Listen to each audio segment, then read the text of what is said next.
Tu mok i ciela ten, kto więcej dowo niźli mogę.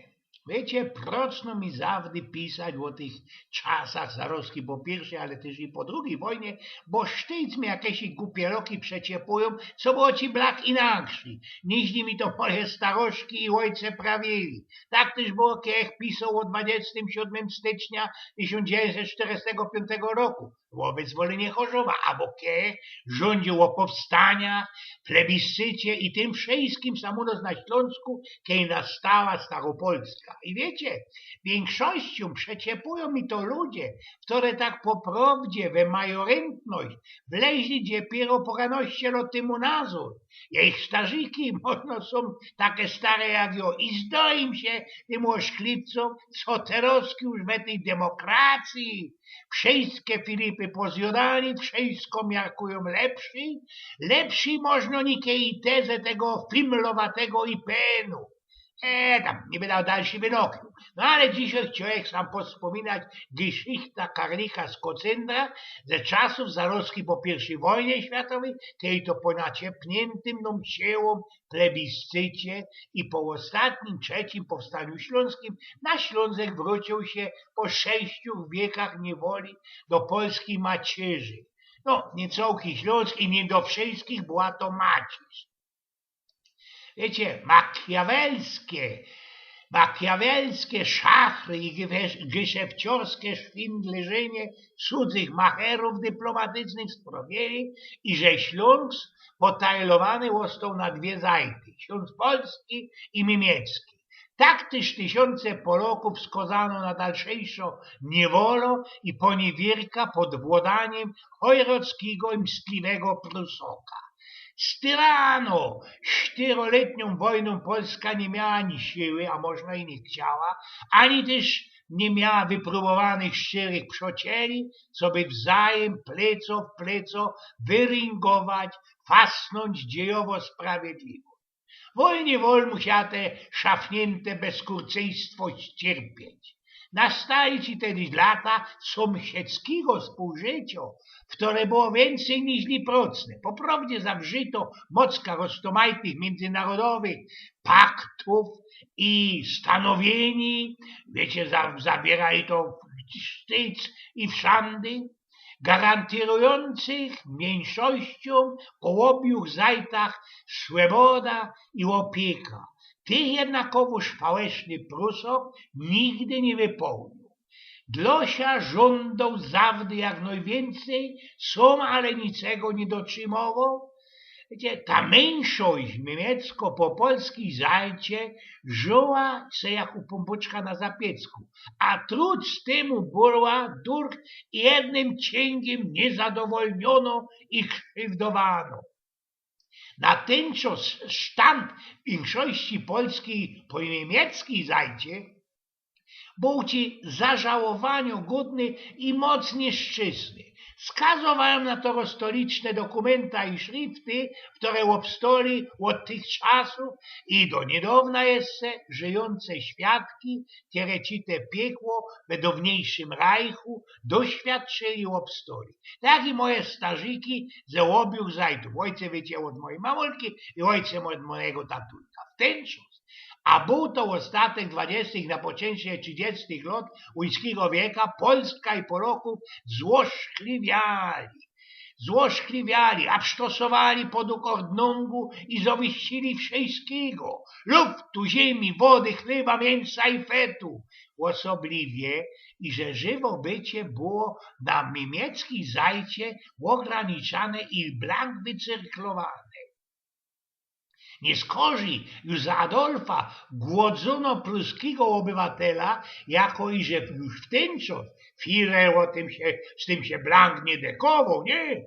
W ten czas Niemcy rychtowali się już do nowego napadu na Polskę i przerobiano ci tam u nich masło na kanony. Już zaś wygłodzony pruski patriot wandrował masowo na polską stronę i opychował się młocią wela wleje. Nasze starożki żadnemu tego nie bronili. Za pierwsze, i żeśmy naród słynący ze szczerości i gościnności, a za drugie, i że w tęczości u nas chleba, bucztu i inszych jeszcze maszketu było za tela. Polok zawdy poczciwy i dobrodajny medikował i że przepadzi tego dracha najsnadniej uholkać, eźli mu się dozwola, co by się naćkał do nabąckania. I to można by było na teraz korzy jednej ci szpasownej osprowki, którą teroski chciał sam opowiedzieć. Działo się to tak na takim kąsku granicy polsko-niemieckiej, poblisku chnet samstąd. Przyszli święta wielkanocne, zawdy we Polsce weselnie i że uciechą fajrowane. Ta polsko-niemiecka szwela to była rzeka. Ze polski zajtej wachuje nasz bojok, a na niemiecki zajcie pruski Grünschutz. Jeści w czas w rozwidnioku, ze daleka dolatywał klan kościelnych gloków i kej po obiu brzegach rzeki wachmajstry się tak zesia zglajchowali, zatrzymał się ten Niemiec i wrzeszczy. Guten Morgen, kamerad! A szczęść Boże, chłopie, odrzekł na to polu. Dzisiaj mamy Wielkanoc, prawi Niemiec, a my sam ci odaj musimy wrozdeptać i wachować nie naszego dobra, nie naszych włości. No ja, odpowiedział Polok, gyszek państwa to też ci nasze dobro, chłopie, a służba nie drużba. A wiesz, kamracie, i że sam u nas we Więcach jest chłopie taki przywyk i że ludzie się na Wielkanoc zdowają gyszynki. I odeście chłopie narychtował taki jeden maluśki gyszynk, boż, hej tego. I prawiąc to przecie bez starzyka maluśki paksklik zawinięty we papier i obwiązany sznur. Polok zadziwiony tą niepotykaną uprzejmością szwoba podziękował, no i każdy z nich poszedł we swoja strona. Zaciekawiony tym gyszynkiem Polok odwinął pakietnik, poczerwieniał ci na fresie, zatem zblot ze zgorszynią, ze takiego aufregungu, zapiernował festelnie, chlisnął na fest bez symbole i wciep tym gyszynk do rzeki. Wiecie, dryny był ci szajs papier, używany z tytrany, w którym ten syn tego Herrenwolku chciał we swojej głupocie użnąć się ze Poloka, wciść tego Poloka za barek. Nasz wojok, łozgzukany do żywego tym sorojstwem i grubelajstwem, myślał tak medikowo, jakoby sam temu Prusokowi dać pouczka i wypokopił. Wiecie, poszł na Wachtuba, wyjmnął ze szranska, ze szpindu krzynecka, w którą dostał na święta od swoich ojców.